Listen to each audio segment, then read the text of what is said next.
Hello mga ka-store, nandito na tayo sa ating raffle, 10 pesos. 10 pesos lang, meron na kayong 8 biscuit, 1 to 10 lang, kasali na kayo. Round 172. Free biscuit. Ay, free coffee pala. Tatlong bubunutin natin na coffee. Ngayon ang bubunot ang ating naka-red, Valentine's na Valentine's, Mr. Valentino. Okay.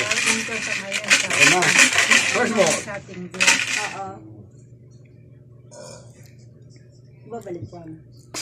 Hindi makita. Number 6.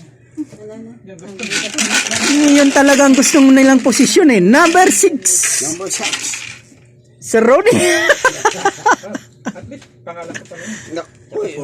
Next number. Number 5. Number 5. Magkasunod. Sir Ronnie uli.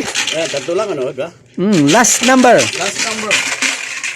Start na kayo ng raffle? Sa copy. Number 8. Number 8 mo. Nalampasan ang pangalan ko. Si Brother Ray. Santa Claus. pala ako. Tapos na. Congratulations sa mga winners ng free coffee. Atomy Coffee. Ito po. Yan. Okay. Sino yan?